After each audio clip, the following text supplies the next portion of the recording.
predator becomes prey in the Florida Everglades as hundreds of hunters descend on the Sunshine State to catch and kill as many Burmese pythons as possible. The snakes are an invasive species that have wreaked havoc on the Everglades ecosystem. But as Christian Benavides found out, while it can feel like a losing battle, biologists aren't giving up just yet.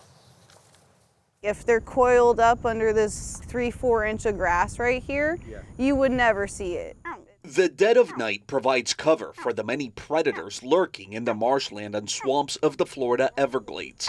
How's it going? Donna Khalil is out hunting the hunters. There's a lot of competition out here. She's among 857 participants from across the country and Canada who took part in this year's hunt for the Burmese python, a 10-day stretch when anyone can register and train to remove the giant invasive invader. Their reward, $25,000 in cash prizes. Does it actually make a difference? Every python removed from the system makes a difference. Mike Kirkland runs the hunt and the Python Elimination Program. It employs 100 year-round hunters, including Khalil. Did it bite you? This is the 7th state-sponsored hunt. But is it a losing battle?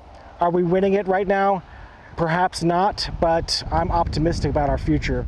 Pythons were imported from Southeast Asia as exotic pets. Officials say owners let them loose in the Everglades when they grew too big, and the python population exploded in the 1990s, ravaging wildlife.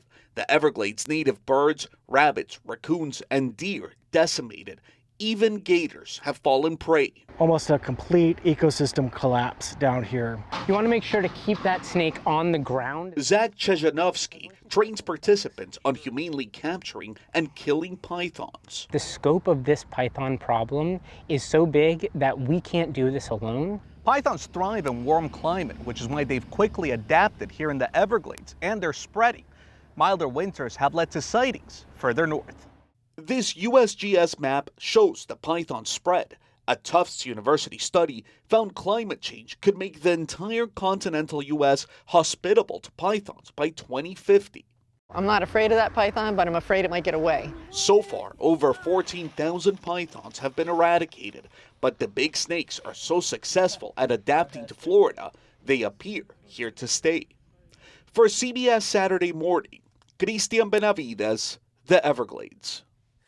You want that assignment, Michelle? You can do the crustaceans I'll and the do it. python. I think I can. Really? I can handle a python. Michelle has been angling to go on a python. I actually. You think you can handle a python? I have handled a python. Back up, Chef. Back hold on. up. I just backed. I backed. Yeah, no, I can. When I was in Kenya studying, I was on. We had to be very careful around snakes. So they trained us how. Like that.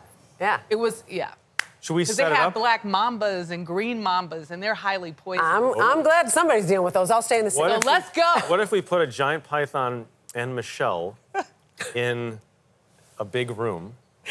Let's do Michelle's going to win. Okay. Do it. Well, My only money's one way on to find out.